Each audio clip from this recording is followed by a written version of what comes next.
sending out well wishes to Matt Cardona, who is still out there killing it on the indies. Yeah. Doesn't matter if you're hurt or not. He's making his coins. So good for him. He never stops. No. People can learn from that. But we are here today because there's a very special episode that aired on Vice.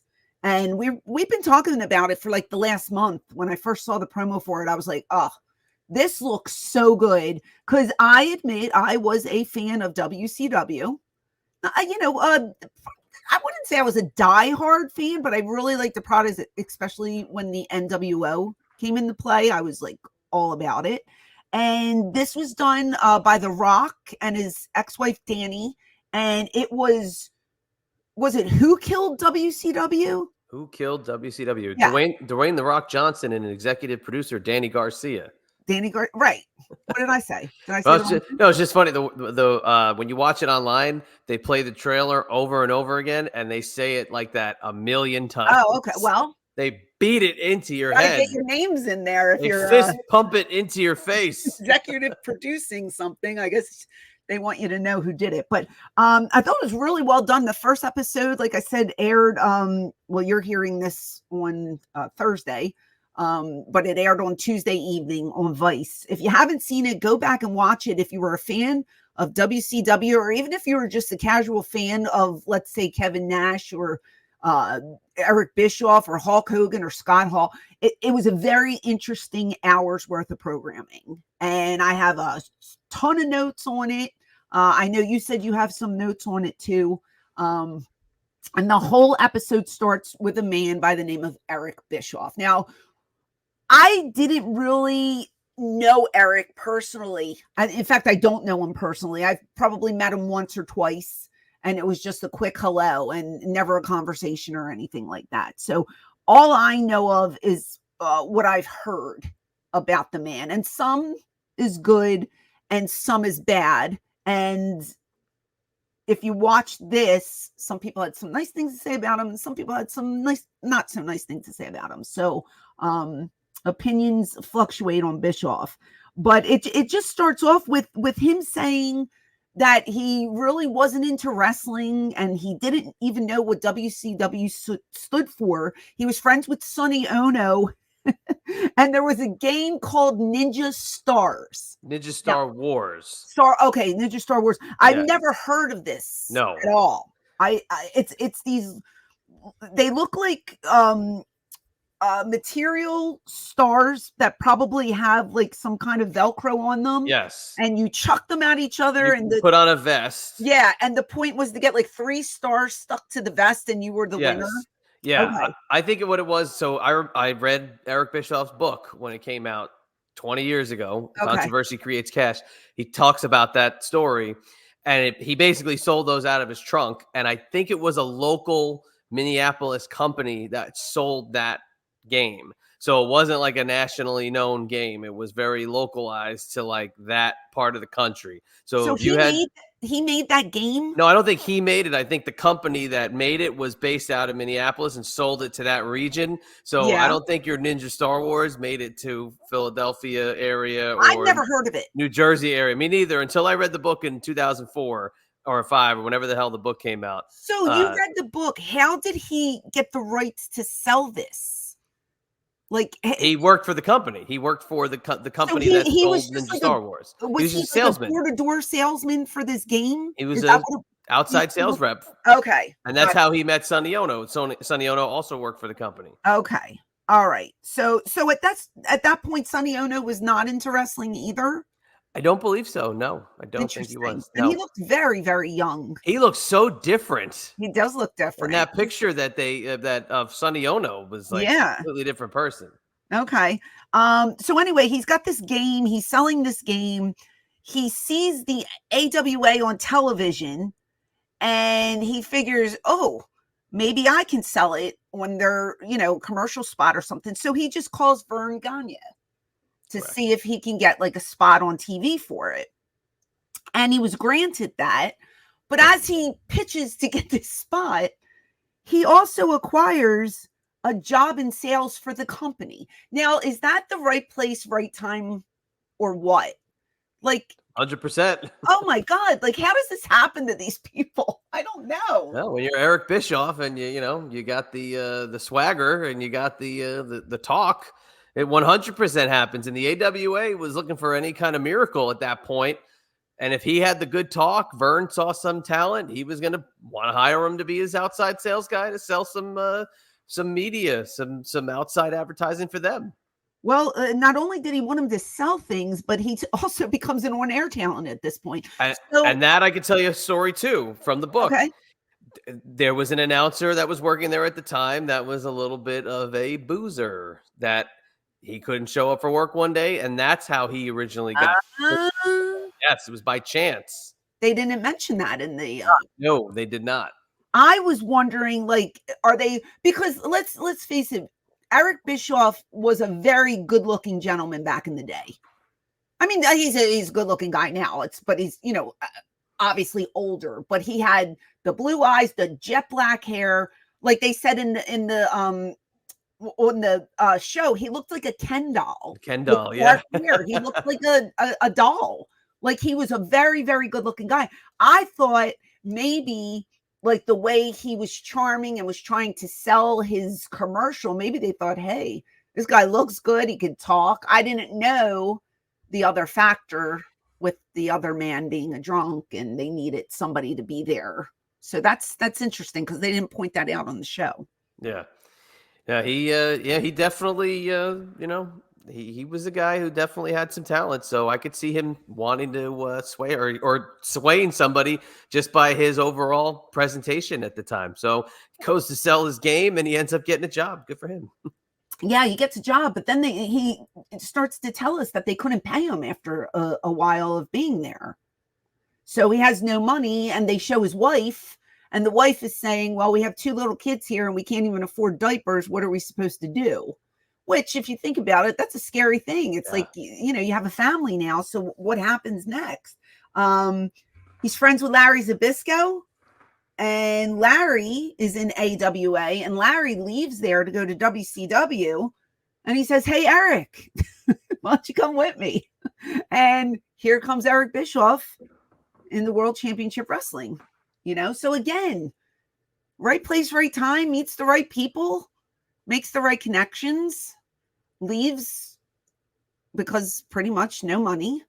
And he goes over to WCW, and you could say the rest is history, but now they do a deep dive into his, being with WCW. So, can I give you a little sidebar? You can give me whatever you want. Now, a little sidebar to that is that at one point, while he was still with the AWA, he did have Eric Bischoff, this is a WWF tryout as an announcer, but it didn't work out because Vince would poach announcers from the AWA. Right. We talked about this on another episode. Yeah, just to stick it to Vern. And Eric Bischoff did have an a WWF tryout. It just did not work out. So he does make it to WCW.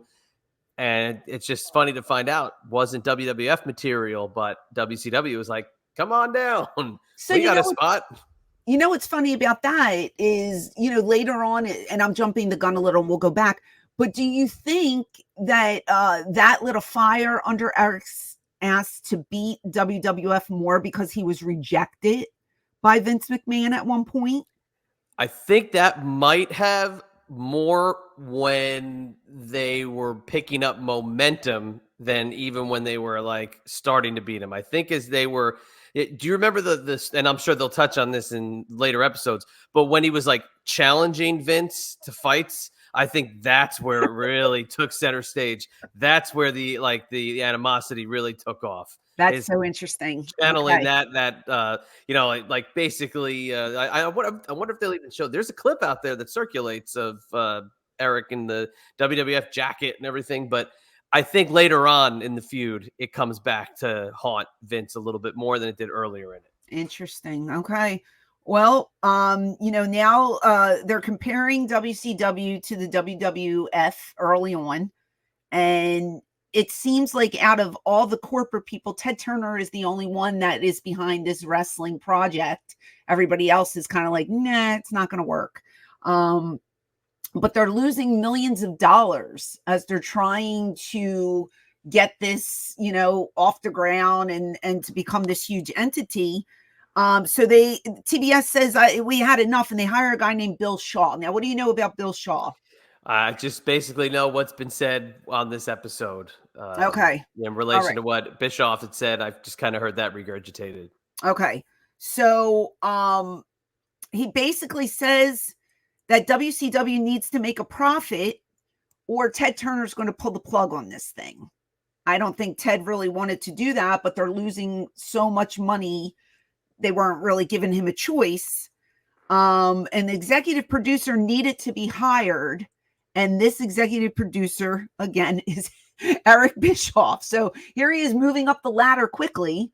And they showed how the company at first was like the good old boys, the very Southern, the South, and very hee-haw-ish and all this kind of stuff. And Eric, wants to put it in a new direction, wants to turn it a different way.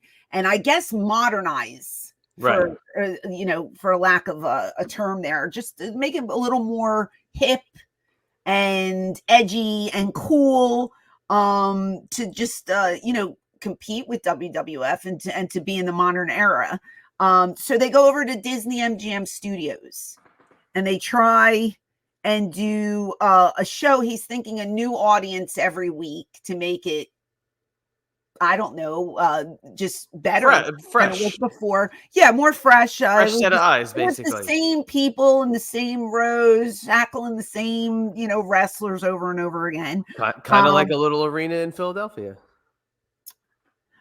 Yeah, but we No, I'm kidding.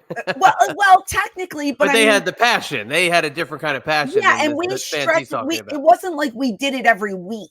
It was every 3 weeks, then it was every 6 weeks. So we tried to stretch it out as much as possible. But anyway, Eric Bischoff's looking at Hulk Hogan at this point. He was on a hiatus because of the steroid scandal. Right.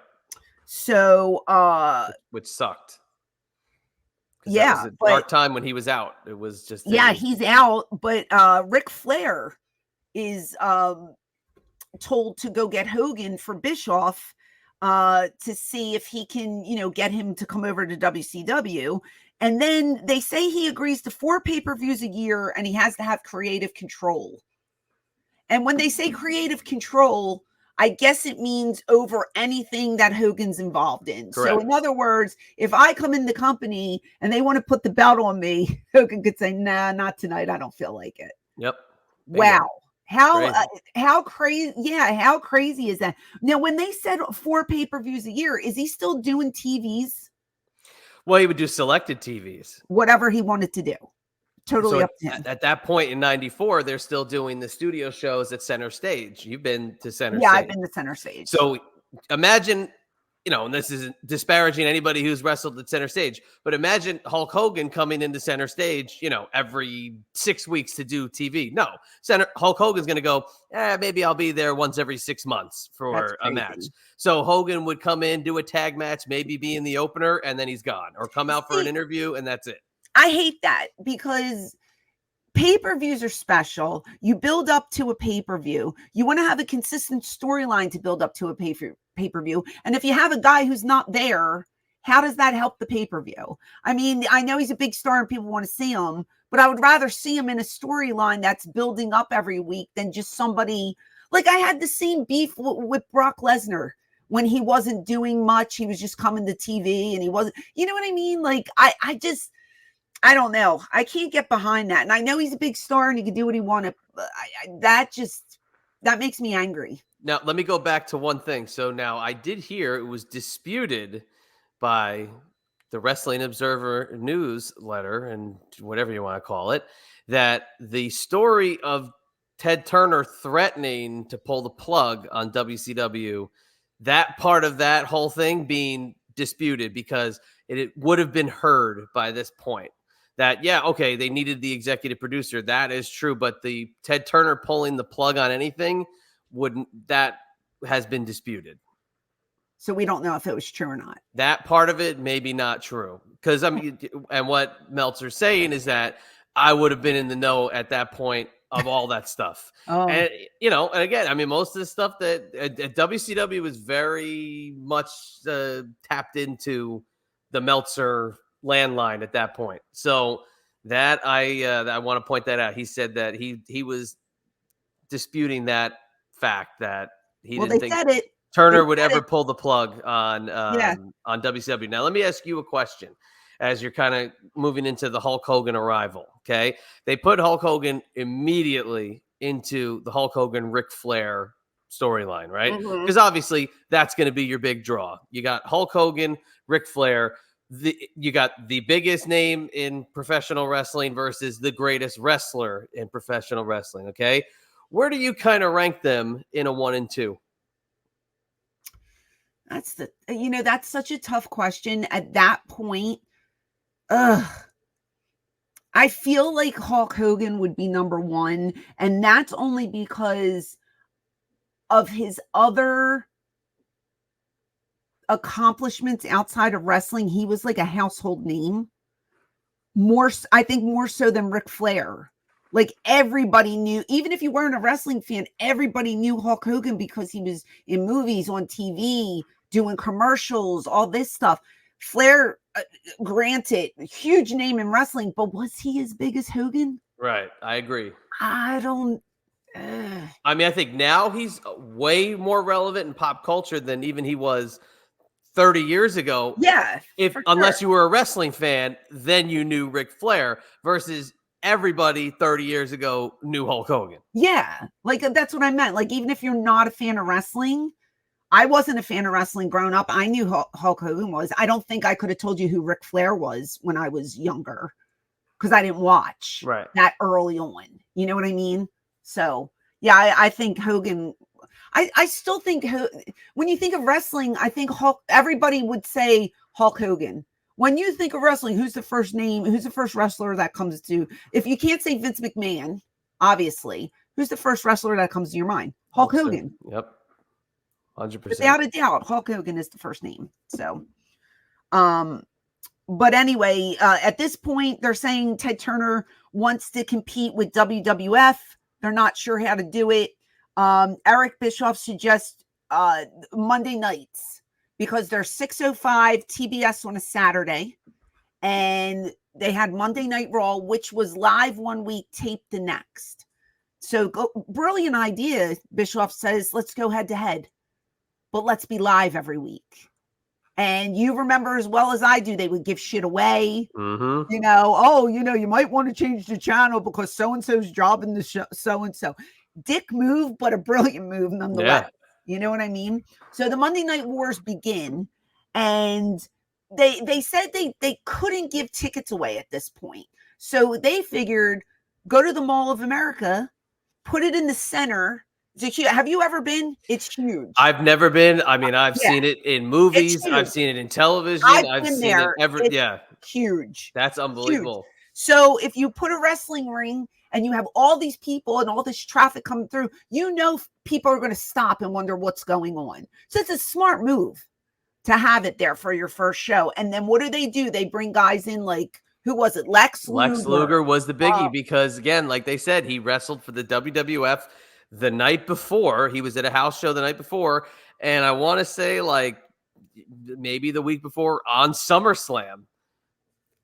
Nobody knew he was going to be gone. Yeah. Absolute shock. Absolute shock. Yep. And at this point, they're saying, they want shock value. They're trying to bring in big names. All the while, Hogan is losing steam.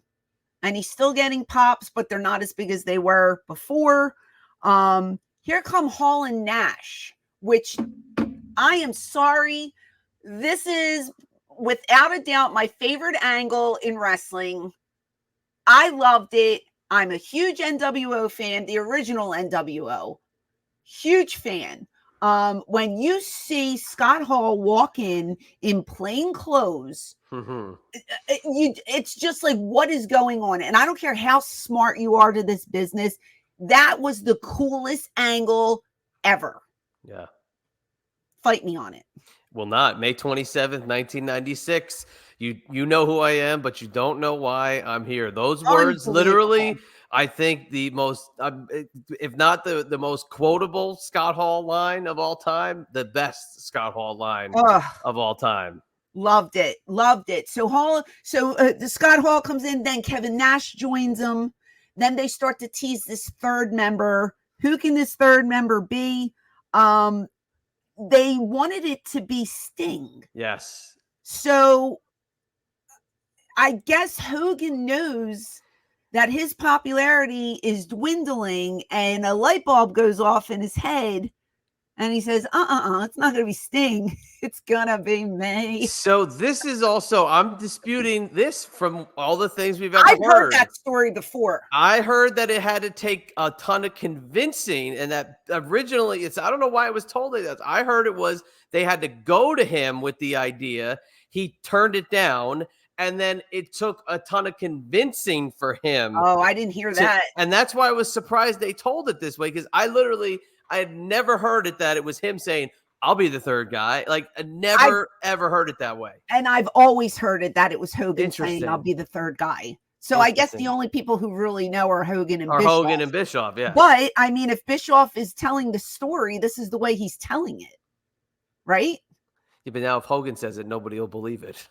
Well, Hogan would be like, and there I was on top of the Empire State Building when I made my decision to join the NWO. Well, let me tell you, I don't care who thought of it. It was brilliant. That was amazing. It was one of the greatest heel turns ever, besides mine, in the history of the business. It's up there. It's definitely up there. Same year. Hey, what yours was? What month was yours? July? I don't know. Well, this was in June, so same summer. Well, I have no idea, but I loved every minute of it. Now, when I started to get disenchanted with the NWO is when it had 97 members. And then they had the Latino NWO, the French NWO, the Italian NWO. Like I couldn't deal with that. Like, I just wanted it to be the one group, maybe, okay, bring in a couple more guys, but 20 members and then different. I that's when it lost me. Yeah, the original NWO, if you take out the Giant, I never liked that they put the Giant in it. Never was a fan of that. Okay. But it was Hogan, Hall, Nash, X-Pac, Ted DiBiase, and Virgil as Vincent. That made sense because those were all guys that you would link to the WWF. Made perfect sense for that group to be the NWO. Perfect. Yeah, but then they brought in like Bagwell. Yeah, Bagwell and Norton and all those other guys. Right. It was then it became like too many people. I think it started, and no offense to the wrestlers, for me, it just started to lose its luster the more and more people that entered. Although I did love Liz. I loved Miss Elizabeth. Well, a WWF person. Yeah, I loved her there. And the Macho Man. I loved her there because she was physical. Yes. She actually moved and did stuff now, which eventually, her original role in the NWO storyline was the Miss Elizabeth is torn between, does she stay with the babyface Macho Man or does she go to the NWO? But it was good for her character. It was awesome. It was perfect. I loved heel Elizabeth. It was great. Now, I got one moment for you here that I took note of, and it was the backstage beatdown of the babyface roster. Are we there yet? Yeah, we're right. It's right after Bash at the Beach and the heel turn of Hulk Hogan. It's right. It's immediately after. Well, that. Yeah, but the one thing is you forgot to mention here. It was an 18-month buildup for that, right, until the pay-per-view.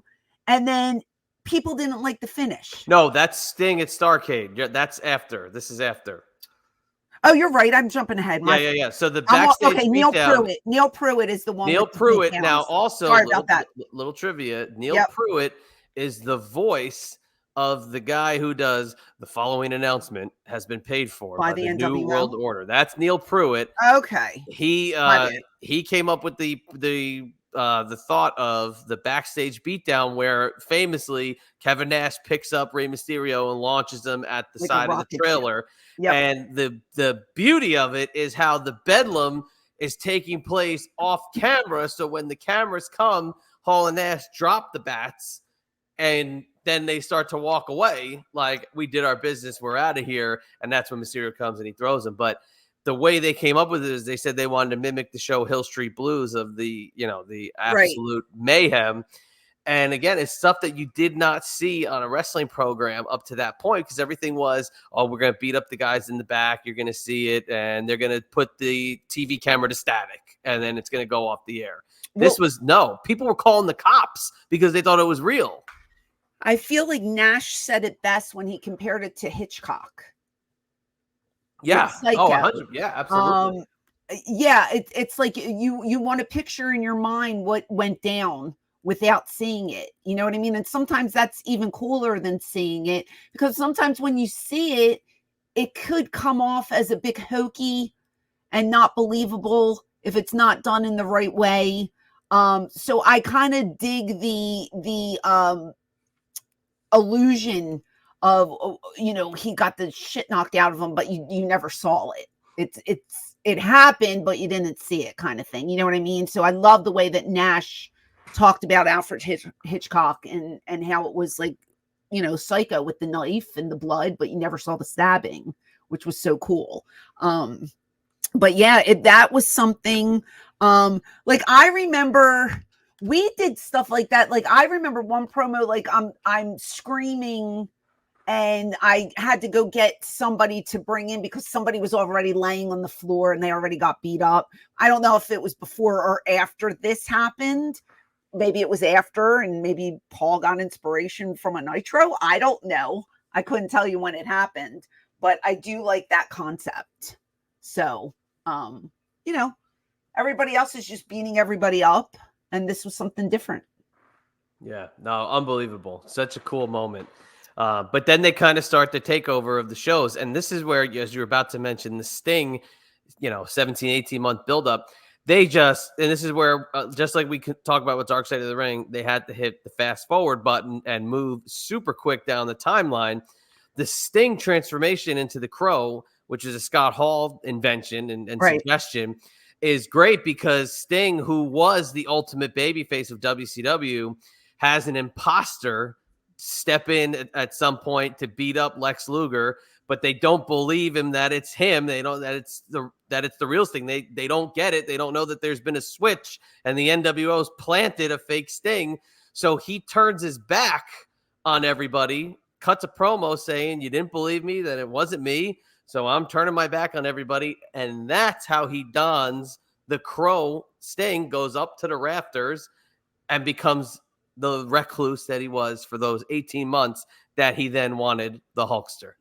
That's how they hit the fast forward button and went all the way to that match. Yeah, like was so over too, because it was such a complete transformation from his original Stinger character into this Crow-like figure.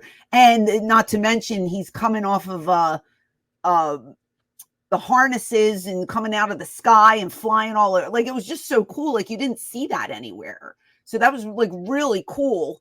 A cool visual that no one was doing. Now, when did the Owen Hart death happen? What year was that? So that was 1999. 99. Okay, so this was way before. Yeah, well after. And I don't remember if they had one of the groups that did one of the Sting harnesses at some point, but to not go down a different path. But the WWF wanted something that was going to release him quicker than even Sting was. Because they wanted it done super fast on the show. But all right. One of those clips, though, you see how fast he goes down. I mean, Sting hits the ring like a bullet, like down in the ring, clips that thing off, and then just starts elbowing and beating the crap out of everybody. Yeah, I don't think I can do that. Heights are not my forte. You get down and just go. Oh my God, please.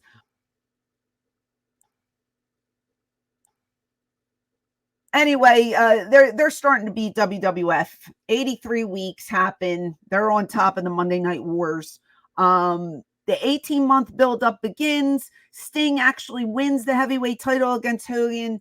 People don't like the finish. No. They boo-boo his hiss on it. Oh my God. I know people that still hate it and talk about it. Now, Bischoff was the one that said it's going to be great. The finish? Yes.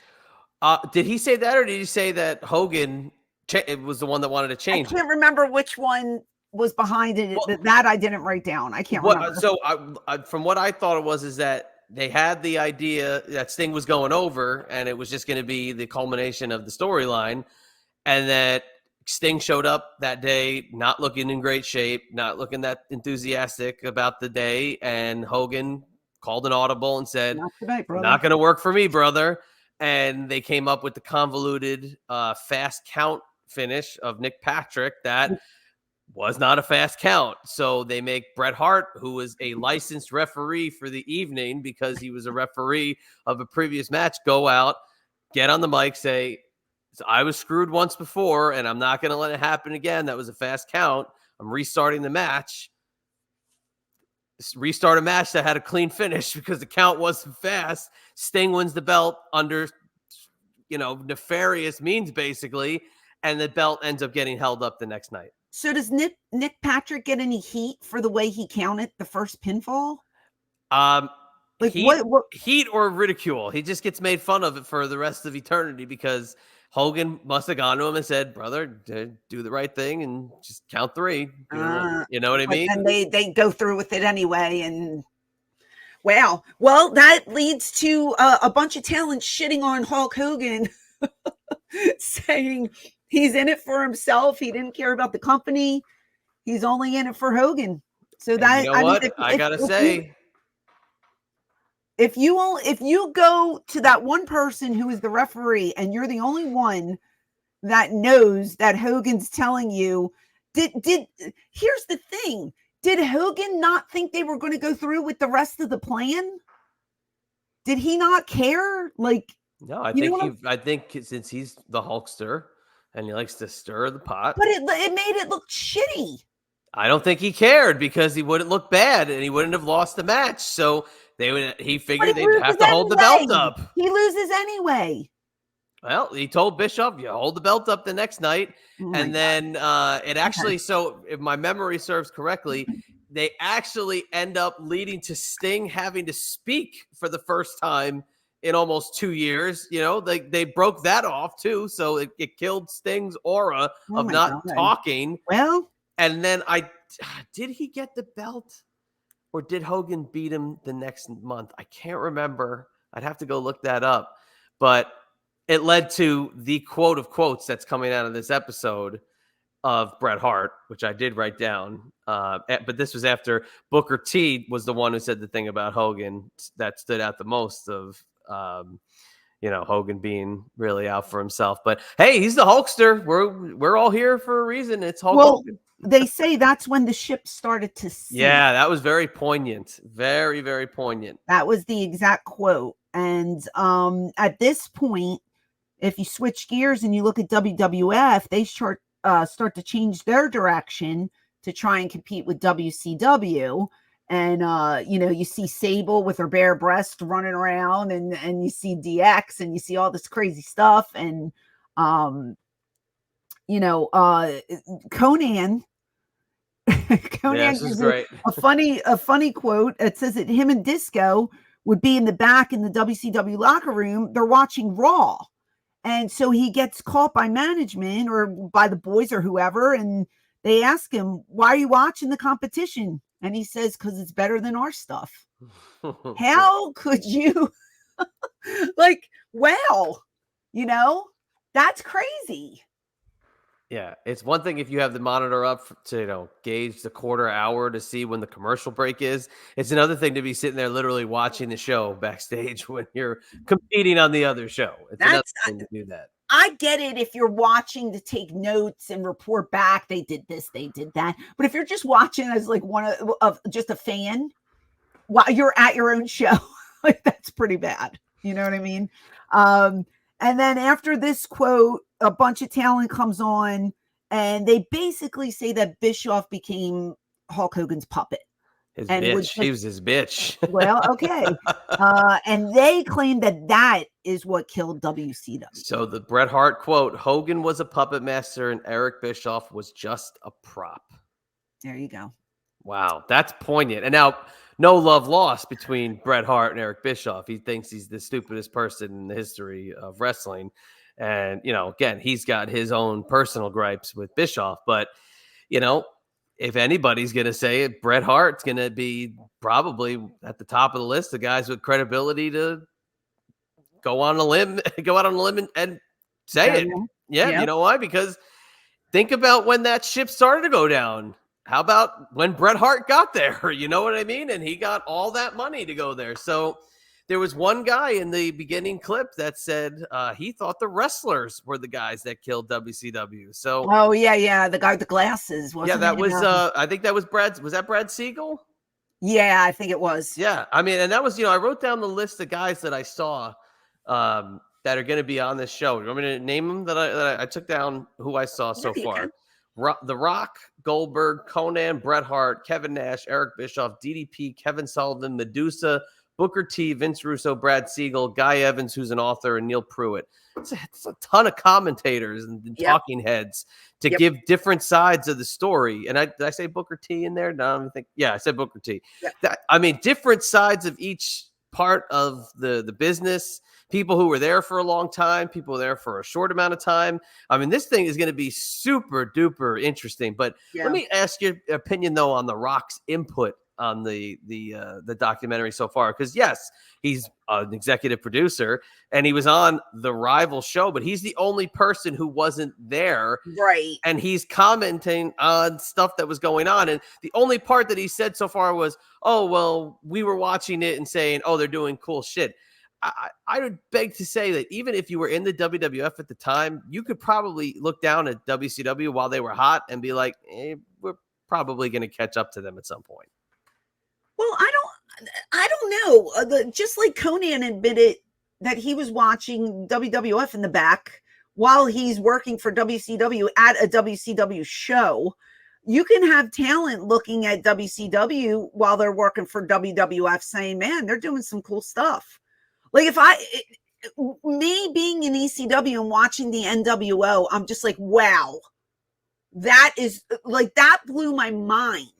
And remember, I had to be careful what I said back then because I was with one franchise, Shane Douglas, so I couldn't show my Not a fan of two of those three guys. No, but I'm sorry. You can't deny, and he knows they're great talents. He's not going to sit here and say, oh, they're the shits. You know what I mean? Like Shane will admit they were great talents. Undeniably, one of the best friggin' gimmicks, factions, whatever you want to call it, in wrestling history. I don't care what anyone says. I just, working for ECW, I'm looking at them saying, holy shit, why didn't we think of this? Yeah. You know what I'm saying? Like that was some cool stuff. Yeah. I loved it. And that's when I loved being a fan and got into it. And was, like I never liked DX. I thought DX was campy, corny, childish. They came off like middle schoolers trying to be cool. Like NWO was just, they were cool. They were cool. They were above the law cool. Like, don't F with these guys. Like, I loved every minute of it. DX came on, I'd either go to the bathroom, and I was a huge Shawn Michaels fan. I did not like DX. See, that version of DX I liked. The Shawn Michaels Triple H version of DX I liked. The Triple H DX I thought was corny. No, I didn't like any of it. Not a fan of any of it.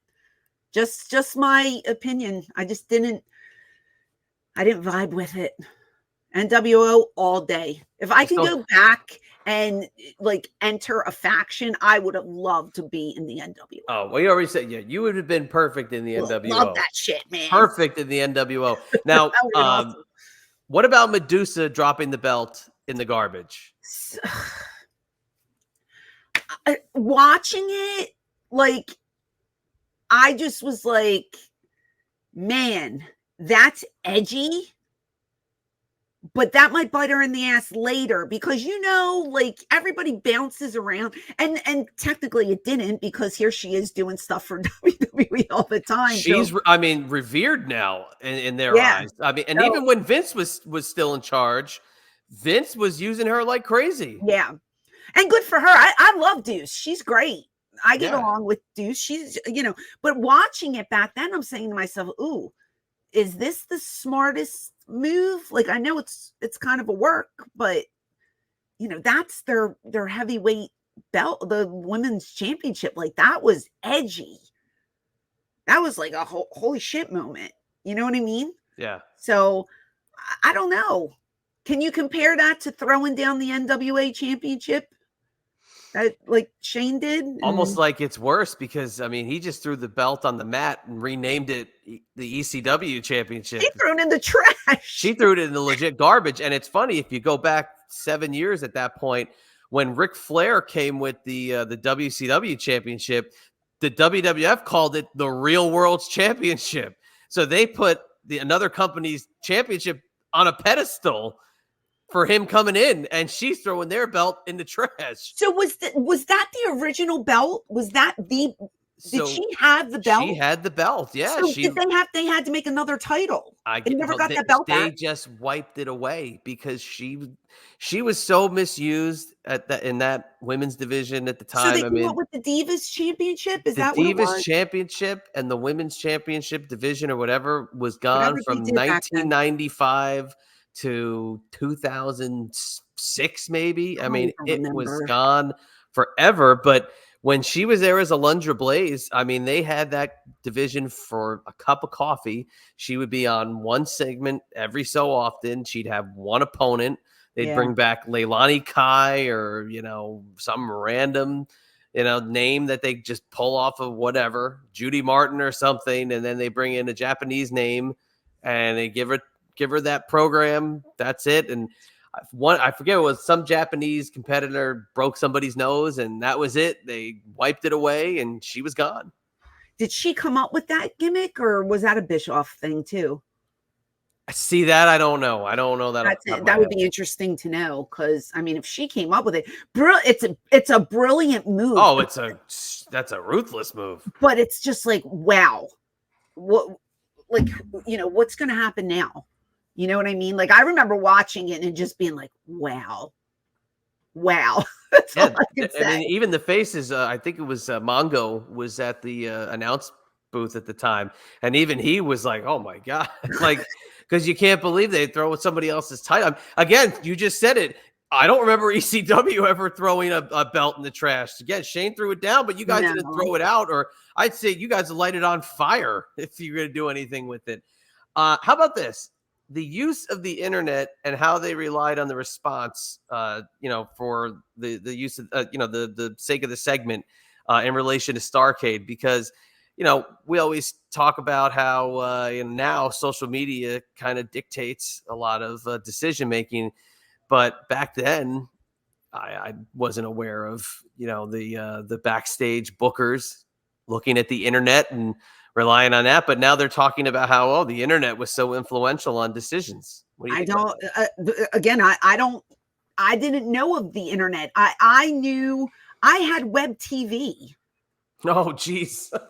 That's what I had. I didn't even have a computer. I had web TV. So I was told the sheet writers dictated who knew what. You found out your information if you got so-and-so's newsletter, or that's the way information was passed on back then. I wasn't aware of stuff that you can look up on the internet because I didn't use the internet really.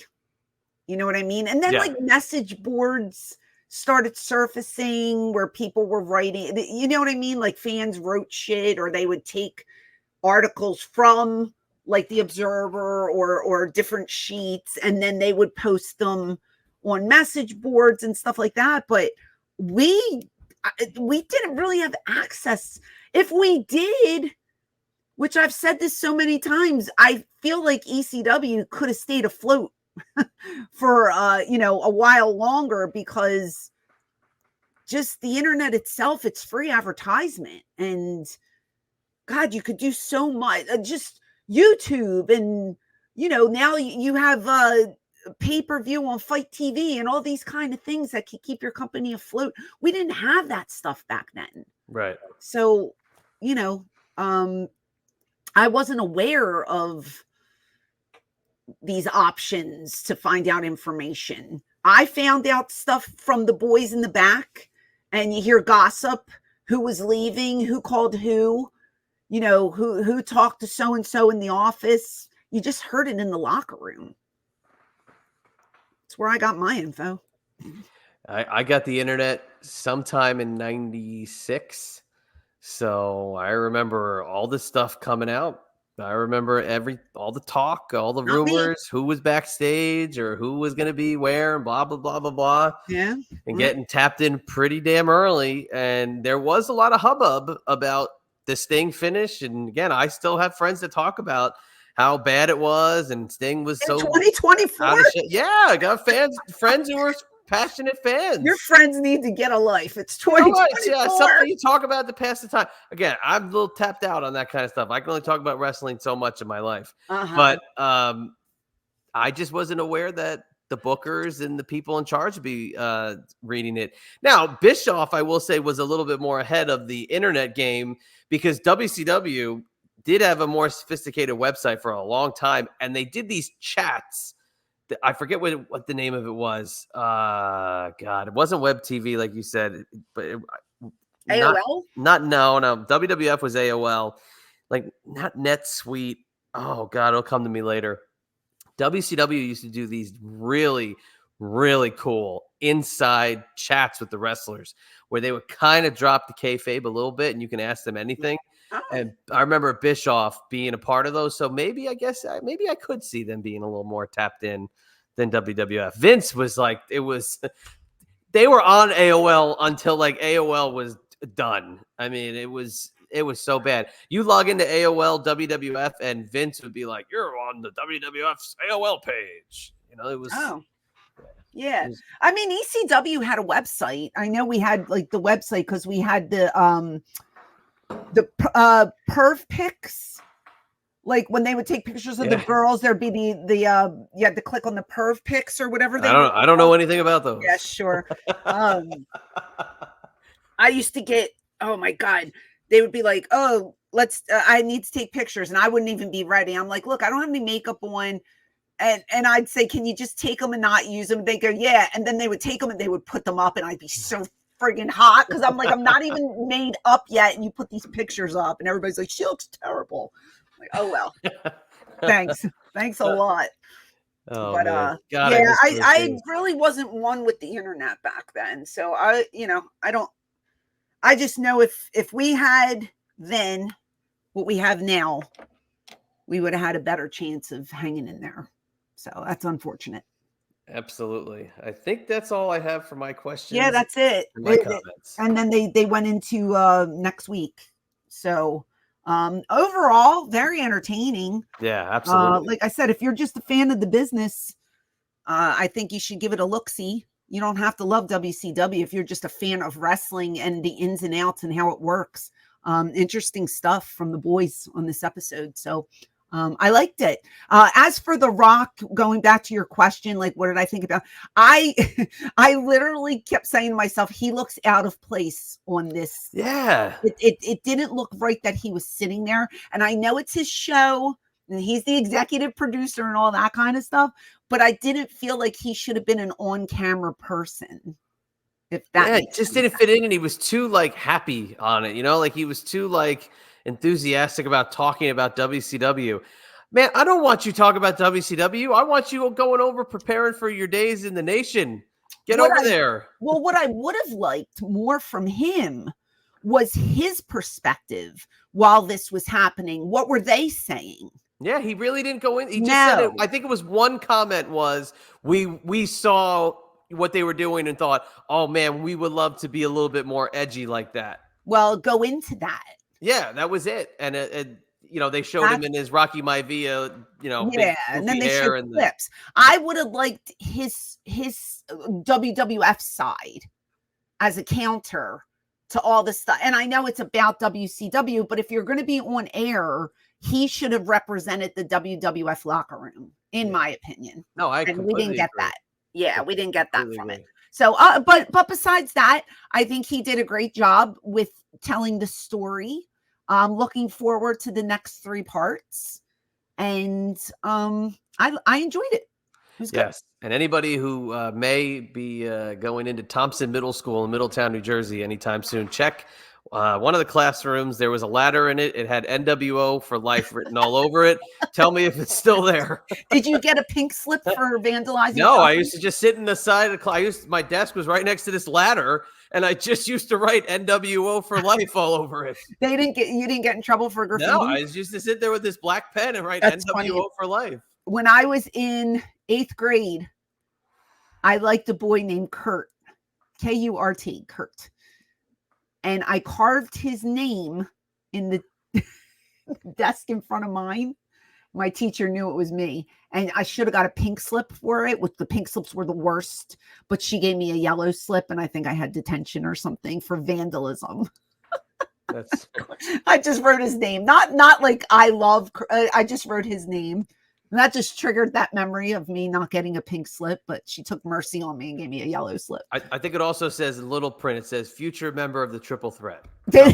Yeah, Somewhere. I think which still hasn't happened yet, by the way. Oh, it was as a middle school. I was just hoping for that. Yes. Hopes. Well, look, you're not a member of the Triple Threat, but you are working with the Triple Threat in a sense. That's what I'm saying. Future. Well, okay, honorary.